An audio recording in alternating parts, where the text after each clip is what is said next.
Welcome to Interfaith Voices, the independent show exploring the religious and spiritual diversity of today's world. I'm Maureen Keebler.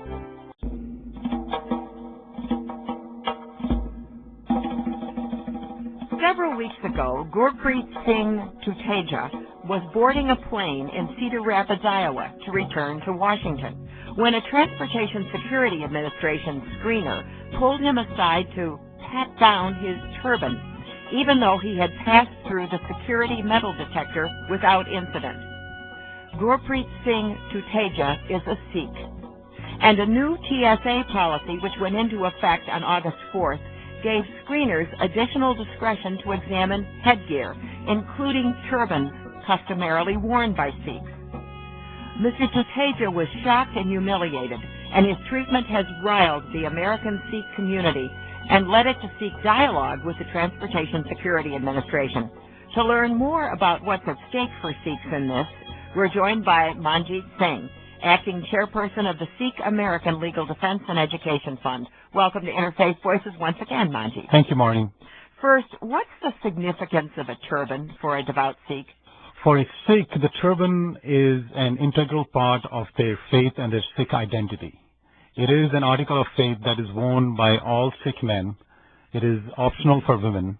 And Sikhs are required to keep their heads covered at all times. And the turban is used to cover the head when they're out in public. And so the only time that you will find a Sikh without his or her turban is in the privacy of their home. Also, the significance of the turban is that it represents a Sikh's commitment to liberty and justice. So, thus when the screener sought to pat down Mr. Tuteja's turban, he somehow saw this as sacrilegious almost? Yes, and the reason was that he felt that the search was not justified. And asking a Sikh to remove his or her turban in public is like having somebody being strip searched in public. So it is extremely offensive and disrespectful. All right. And what did he do in this case? Well, unfortunately, he didn't have too many options because he was on a business trip. So he complied under protest, and the screener did, in fact, conduct a pat-down of his turban. But he didn't remove it. He did not remove it. That is correct. Have other Sikhs experienced the same thing when flying? Yes. Since the beginning of August, when the TSA changed their head covering screening procedures, there have been documented cases of over 60 incidents where Sikhs across the country have been asked to undergo this secondary pat-down screening. Now, to play devil's advocate, we live in an age when all of us going through these airport screening situations have to remove our shoes, our coats, our sweaters. So why should a turban be exempt? Or is there some way it could be examined and still respected? Very good question, Maureen. And that's the same question that a lot of people in the media and in the general public ask. And the answer is we are not asking for an exemption. Sikh Americans are as committed as any other citizen of this nation to the security and safety of our nation.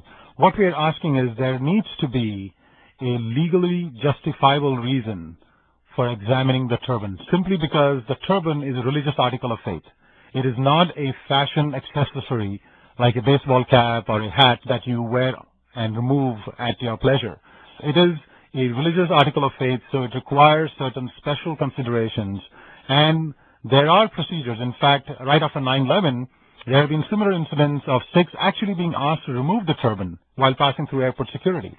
And our organization worked with the Department of Transportation to come up with a screening procedure and a protocol where the turbans could be examined in a way that is respectful and it still accomplishes the security needs. Could they be wanded? Exactly. The earlier procedure allowed where if the metal detector beeps, it can be wanded with a handheld detector.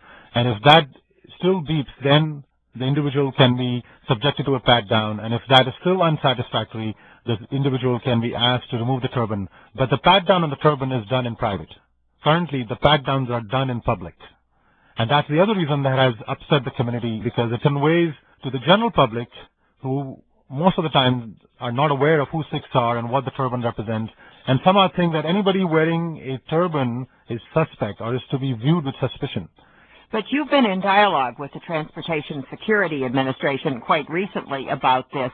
Have they agreed to what you just said, that kind of protocol? Sure. We have been in discussions with the TSA. And they have acknowledged that there were mistakes made in the way this policy was developed and rolled out. They apologized to the Sikh American community. And currently we are in dialogue with them to determine whether indeed it's necessary for the turban to be clubbed with other forms of head coverings if there is no justifiable reason for the turban to be especially a suspect form of clothing. Because it feels like religious profiling to you, it sounds like. Yeah, the way it is being implemented, it is a form of religious profiling. Anybody wearing a turban is being asked to step aside for a pat down. I was trying to think about parallels from other religious traditions, and what came to mind was a Muslim woman who might be fully covered with perhaps a long flowing robe, a veil, maybe even a face veil. Are there rules governing the screening of someone like that? Yes, there are rules governing those screening procedures associated with the Muslim attire. Also needs to be done in private. And I should point out that since this procedure was implemented on August 4th, there have been no incidents recorded by Muslim and Arab organizations of Muslim men or women being singled out for screening. Very interesting. So this is disproportionately affecting the Sikh American community, and it's primarily because the guidance that was issued by the TSA explicitly singled out the Sikh turban as a religious form of head covering that requires additional scrutiny. The procedure is not being applied uniformly to all forms of clothing. Have you come to a conclusion on this with the Transportation Security Administration, or is some more dialogue necessary? Some more dialogue is necessary, and we are continuing to discuss with them various options and a review of the procedure to indeed determine whether this is necessary.